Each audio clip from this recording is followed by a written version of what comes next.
Hello everyone. Kerala में MBBS में admission के लिए जो काउंसलिंग का फॉर्म है उसको ओपन किया गया है। हर साल ये नीट के एग्जामिनेशन से पहले रिलीज होता है, इस बार भी रिलीज किया गया है। क्या फॉर्म कैसे आपको भरना है और कौन कौन से डॉक्यूमेंट्स उसमें बहुत ही जरूरी है जो कि आपको अपलोड करना है। नेटिविटी सर्टिफिकेट क्या होता है, स्कूल से किन स्टूडेंट्स को प्रिंसिपल के सिग्नेचर करवाने हैं, क्लास 12th के जो सर्टिफिकेट का फॉर्मेट है उसमें। इसके अलावा और कौन कौन से डॉक्यूमेंट आपको अपलोड करने पड़ेंगे, फॉर्म को स्टेप बाय स्टेप कैसे भरना है, कंप्लीट डिटेल इस छोटे से वीडियो में हम आप लोगों के साथ शेयर कर रहे हैं। आप मेडिकविंग चैनल के साथ बने रहिए, चैनल को सब्सक्राइब जरूर कीजिएगा ताकि फ्यूचर के अपडेट्स आपको नॉन स्टॉप लगातार मिलते रहे। ये जो पीडीएफ है राइट, यहाँ पर कंप्लीट डिटेल दी गई है।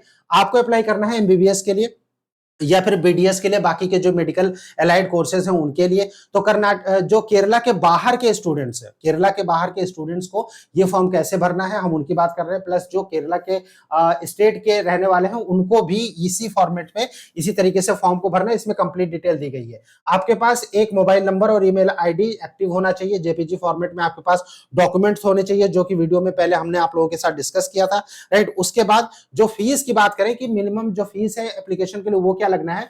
Architecture medical and allied only, यानी मेडिकल के लिए अगर आप अप्लाई कर रहे हैं तो जनरल कैंडिडेट के लिए 625 रुपए और एससी कैंडिडेट के लिए 250 250 रुपए। एसटी के लिए कोई भी फीस नहीं लगेगी, लेकिन एससी और एसटी जो केरला के रहने वाले हैं उनके लिए, आउट ऑफ केरला के जितने भी कैंडिडेट हैं वो जनरल ट्रीट होंगे। कोई भी रिजर्वेशन का बेनिफिट आपको उस स्टेट में नहीं मिलेगा, ये बात ध्यान रखिएगा राइट। सो आपकी जो फीस लगेगी, चाहे आप ओबीसी हैं, एससी हैं, एसटी है, तो भी आपको 625 लगेगा अगर आप केरला के बाहर के रहने वाले हैं तो उस केस में राइट। उसके बाद यहां पर आपको कुछ फॉर्मेलिटीज है जो पूरी करनी है। पहले तो रजिस्ट्रेशन करना पड़ेगा आपको अपने मोबाइल नंबर और ईमेल आईडी से। उसके बाद एप्लीकेशन को फिल करना पड़ेगा, एप्लीकेशन फीस पेमेंट करनी पड़ेगी, अपलोड करना पड़ेगा इमेजेस और सर्टिफिकेट्स को। उसके बाद लास्ट में आपको एक्नॉलेजमेंट प्रिंट करके सेव करके रख लेना है राइट। सो अब देख लेते हैं कि ये जो एप्लीकेशन है वो कैसा है। यहां पर ऑनलाइन एप्लीकेशन का जो लिंक है राइट, अगर आप डेस्कटॉप में देखेंगे तो राइट साइड पे आएगा, अगर आप टैब में देखेंगे तो फिर ये रजिस्टर हियर का जो लिंक है वो नीचे आएगा। पेज को स्क्रॉल करने के बाद रजिस्टर हियर पर आपको क्लिक करना है और उसके बाद जब आप रजिस्ट्रेशन हियर पर क्लिक करेंगे तो रजिस्ट्रेशन, फिल एप्लीकेशन, पे application fees, upload image, print acknowledgement और उसके साथ साथ डिक्लेरेशन के लिए यहां पर जो है 6 पॉइंट दिए गए, इन सब पे आपको टिक करना है। टिक करने के बाद प्रोसीड फॉर रजिस्ट्रेशन का जो टैब है इस पे क्लिक करके फॉर्म को आगे बढ़ाना है राइट। उसके बाद आपको यहां पर कैंडिडेट का नाम लिखना है, आपकी डेट ऑफ बर्थ, आपका मोबाइल नंबर, उसके बाद मोबाइल नंबर को कंफर्म करना है। देन ईमेल एड्रेस आपको लिखना है, ईमेल एड्रेस को कंफर्म करना है। पासवर्ड आपको बनाना है, पासवर्ड को कंफर्म करना है। एक्सेस कोड जो कि यहां पर शो होगा उसको आपको यहां पर लिखना है और उसके बाद रजिस्टर पर क्लिक करना है। रजिस्टर पर क्लिक करेंगे ये फॉर्म आगे बढ़ेगा राइट। आपको एक चीज ध्यान से चेक करनी है कि जो डेट ऑफ बर्थ है उसके बाद मोबाइल नंबर है वो आप करेक्ट डालें, क्योंकि आपके पास ओटीपी आएगा फॉर्म को रजिस्ट्रेशन कंप्लीट करने के लिए। जब आप डिटेल देंगे तो उसके बाद ये कंफर्मेशन पूछेगा आपसे कि आपने ये डिटेल डाली हुई है। आपको कंफर्म पर क्लिक करना है और उसके बाद आपके पास ओटीपी के थ्रू वन टाइम पासवर्ड आएगा मोबाइल पे। उस ओटीपी को आपको यहां पर एंटर करना है, सबमिट करना है। सबमिट करने के बाद आपका एप्लीकेशन नंबर आएगा। वो जो एप्लीकेशन नंबर लिख के आएगा डैशबोर्ड पे वो आपको नोट करके रखना है, क्योंकि जब भी आप लॉगिन करेंगे इन फ्यूचर तो आपको इसी एप्लीकेशन से ही लॉगिन करना पड़ेगा, एप्लीकेशन नंबर से। और आपका पासवर्ड उसके भी आप नोट करके रखिएगा, क्योंकि बिना पासवर्ड के एप्लीकेशन नंबर के ये जो फॉर्म है वो लॉगिन नहीं होगा। उसके बाद मेडिकल के लिए जितने भी लोग अप्लाई कर रहे हैं उनको इंजीनियरिंग कोर्स पे क्लिक नहीं करना है, आर्किटेक्चर पे क्लिक नहीं करना है। यहाँ पर मेडिकल एंड एलाइड कोर्सेज है, मेडिकल वाले पे आपको क्लिक करना है। क्लिक करने के बाद फॉर्म को जो है आगे बढ़ाना है। नेक्स्ट सेव एंड प्रोसीड का ऑप्शन है। उसके बाद ये फॉर्म आगे बढ़ेगा।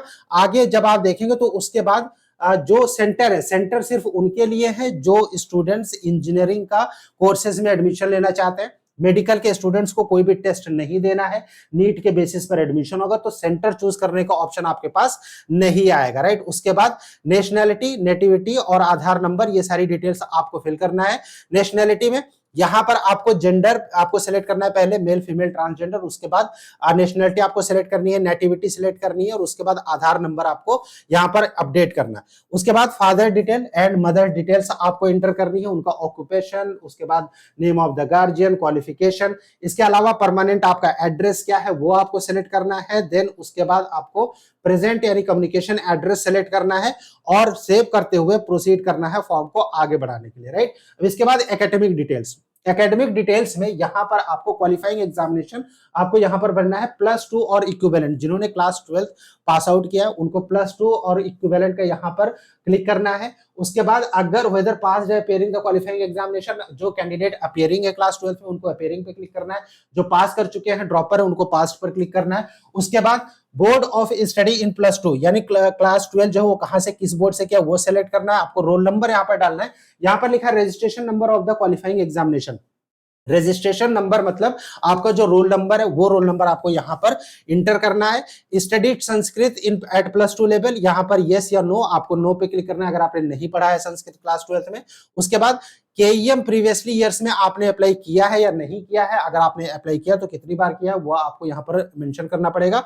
उसके बाद यहाँ पर सेव एंड प्रोसीड का ऑप्शन आएगा। देन उस जो रिजर्वेशन की डिटेल्स है वो आपको सेलेक्ट करना है। केरला के बाहर के जितने भी स्टूडेंट्स हैं एक बात का ध्यान रखिए कि आपको किसी भी तरीके का कोई भी रिजर्वेशन केरला के स्टेट में नहीं मिलेगा। आप किसी भी कम्युनिटी से, किसी भी कास्ट से, किसी भी कैटेगरी से क्यों ना बिलोंग करते हो, जनरल कैंडिडेट के तौर पे ही आपको ट्रीट किया जाएगा। इसलिए जो रिजर्वेशन का क्लेम है, अगर केरला के बाहर के स्टूडेंट्स है तो फिर वो रिजर्वेशन के क्लेम को नहीं लेना है, यानी यहाँ पर नो कर देना है या फिर नॉट एप्लीकेबल का ऑप्शन होगा वो कर देना है, राइट। उसके बाद जो रिजर्वेशन की डिटेल्स है केरला के स्टूडेंट्स है और वो रिजर्वेशन अगर उनका जिस क्लॉज में लागू होता है, जो भी रिजर्वेशन क्लेम वो करना चाहते हो वो यहाँ पर ऑप्शन आएगा, तो वो लोग रिजर्वेशन को क्लेम कर सकते हैं। ऐसे स्टूडेंट जो केरला से बाहर के हैं उनके पास रिजर्वेशन को क्लेम करने का कोई भी ऑप्शन नहीं आएगा, राइट। इसके बाद रिजर्वेशन क्लेम करने के बाद आपको फॉर्म को आगे बढ़ाना है। जैसे आप सेव एंड नेक्स्ट करेंगे, उसके बाद एनआरआई कोर्सेज के लिए आप यस कर रहे हैं, माइनॉरिटी क्रिश्चियन माइनॉरिटी के लिए आप यस या नो कर रहे हैं वो आपको फिल करना है। एनआरआई के थ्रू अगर केरला में अप्लाई करना चाहते हैं तो सीट अवेलेबल है एनआरआई स्टूडेंट्स के लिए, लेकिन प्राइवेट मेडिकल कॉलेजेस में। सो अगर एनआरआई कैंडिडेट अप्लाई कर रहे हैं तो फिर इनको यहाँ पर एनआरआई के लिए यस करना पड़ेगा, राइट। उसके बाद आपको जब ये सारी इंफॉर्मेशन डिटेल भर जाएगी, देन उसके बाद आपको फैमिली इनकम की डिटेल्स डालनी है, फॉर्म को आगे बढ़ाना है। और उसके बाद आपका जो बैंक अकाउंट नंबर है, अगर स्टूडेंट का बैंक अकाउंट नंबर अवेलेबल नहीं है तो फिर गार्जियन का कोई भी बैंक अकाउंट नेम और नंबर यहाँ पर अपलोड कर सकते हैं। इन फ्यूचर जो भी रिफंड होगा, राइट, वो रिफंड यानी security money suppose in future आप सबमिट करते हैं तो उसका जो रिफंड का प्रोसेस होगा इसी अकाउंट में होगा, राइट। यहाँ पर बैंक की डिटेल्स डालनी है और उसके बाद फॉर्म जब आगे बढ़ेगा, ये जो पेमेंट ऑफ फीस हो ये यहाँ पर मेंशन की गई है। जनरल कैंडिडेट्स के लिए मेडिकल के कोर्सेज में एडमिशन के लिए 625 रुपए। किसी भी कैटेगरी या कास्ट का कैंडिडेट केरला के बाहर का क्यों ना हो, कोई भी रिजर्वेशन वहां पर नहीं मिलेगा, सबको 625 रुपीज ही पे करना है ऑनलाइन। इसके बाद आपको डॉक्यूमेंट्स में सिग्नेचर अपलोड करने, ऑनलाइन पेमेंट आपको करना है। पेमेंट करने के बाद आपको अपनी फोटोग्राफ और उसके बाद अपना सिग्नेचर वो अपलोड करना है। फोटोग्राफ का जो पिक्सल है 200 पिक्सल हाइट और 150 पिक्सल वाइड में होना चाहिए, इस बात का ध्यान रखिएगा। और इसके साथ साथ जो जेपीजी फॉर्मेट में होना चाहिए। जो साइज है इमेज का, राइट, वो जो है आपका 15 से 100 केबी के बीच में होना चाहिए फोटोग्राफ का। सिग्नेचर की अगर बात करें तो 4 केबी से लेके 100 केबी के बीच में होना चाहिए। हाइट एंड वेट की अगर हम बात करें तो 150 पिक्सल विड्थ में प्लस 100 पिक्सल जो है वो हाइट में होना चाहिए आपका सिग्नेचर। और उसके बाद ये जब आप अपलोड करेंगे देन आपको सर्टिफिकेट अपलोड करना है। अब सर्टिफिकेट में जैसे मैंने आपको पहले ही बताया था, नेटिविटी प्रूफ में ऐसे कैंडिडेट केरला जो नॉन केरलाइट यानी NK2 कैटेगरी, क्योंकि केरला के बाहर के अगर आप हैं तो फिर आपको NK2 कैटेगरी सेलेक्ट करनी है। NK2 कैटेगरी के जितने भी स्टूडेंट्स होंगे उनको अगर उनके पास पासपोर्ट है तो वो नेटिविटी प्रूफ के तौर पे काम करेगा। अगर पासपोर्ट उनके पास नहीं है तो फिर उस केस में क्लास 12 जहां से किया है उन स्कूल से एनेक्स्चर 39 आपको प्रिंसिपल से मोहर और स्टैंप और सिग्नेचर के साथ आपको वो स्कैन करके जो है वो अपलोड करना है पीडीएफ के फॉर्मेट में, राइट। सो उसके बाद जो बाकी केरला के जो स्टूडेंट्स हैं उनसे रिजर्वेशन अगर क्लेम किया तो फिर उसके डॉक्यूमेंट्स मांगे जाएंगे। एंड देन उसके बाद जब इसको अपलोड कर देंगे, अपलोड करने के बाद जो लास्ट में प्रिंट आएगा वो वहां पर आप लॉगिन करके अपना जो एक्नॉलेजमेंट नंबर है उसको आप जो है डाउनलोड कर सकते हैं। यानी एक्नॉलेजमेंट जो है वो आप प्रिंट जो है कर सकते हैं एक्नॉलेजमेंट का, यानी एप्लीकेशन का, वहां पर प्रिंट का ऑप्शन आ जाएगा। जो सर्टिफिकेट आपने अपलोड किया उसको आप व्यू अपलोड कर सकते हैं। जो भी फॉर्म यहाँ पर बताया गया है कि कैसे आपको फिल करना है, गाइस बहुत ही सावधानी से भरिएगा इसको, क्योंकि जो करेक्शन नॉर्मली एक बार दी जाती है। हालांकि आप ऐसे फॉर्म को भरिए कि आपको करेक्शन करने की जरूरत इन फ्यूचर ना पड़े, राइट। लेकिन अगर कोई भी मिस्टेक होती है तो फिर वो करेक्शन विंडो ओपन होता है, राइट, और वहां से केरला की ओर से उसके बारे में नोटिफिकेशन रिलीज किया जाएगा। कोई क्वेश्चन होता है, कुछ पूछना चाहता है, कमेंट बॉक्स में कमेंट कर सकते हैं। स्क्रीन पर जो नंबर शो रहा है इस नंबर पर आप हमें व्हाट्सएप कर सकते हैं। 2024 में आपके अपने मार्क्स और रैंक पर आपको कौन सा गवर्नमेंट या फिर प्राइवेट कॉलेज मिलेगा, काउंसलिंग में कैसे पार्टिसिपेट करना है, कॉलेज की लिस्टिंग क्या होनी चाहिए, कैसे आपको एडमिशन का पूरा प्रोसेस कंप्लीट करवाना है। आप अगर मिडकविंग टीम की ओर से कंप्लीट गाइडेंस चाहते हैं MBBS admission private plus government के लिए, आपको डाउनलोड करना है मिडकविंग का ऐप जो कि अवेलेबल है गूगल प्ले स्टोर पर, या फिर आप एक गूगल फॉर्म भी भर सकते हैं जिसका लिंक वीडियो के डिस्क्रिप्शन में अवेलेबल है, या फिर आप हमें व्हाट्सएप या फिर कॉल कर सकते हैं जो नंबर इस वक्त स्क्रीन पर शो हो रहा है इस नंबर पर। मिडकविंग के साथ बने रहिए। नेक्स्ट के वीडियो में जो टॉप के कॉलेजेस हैं केरला के या फिर बाहर, केरला के बाहर जो टॉप के कॉलेजेस हैं प्राइवेट, उनमें क्या कट ऑफ रह सकता है, फीस कितनी लगेगी, कंप्लीट डिटेल शेयर करेंगे। आप मिडकविंग के चैनल के साथ बने रहिए, चैनल को सब्सक्राइब जरूर कीजिए ताकि फ्यूचर के अपडेट्स आपको नॉन स्टॉप लगातार मिलते रहे। थैंक यू फॉर वॉचिंग मिडकविंग, थैंक्स अ लॉट।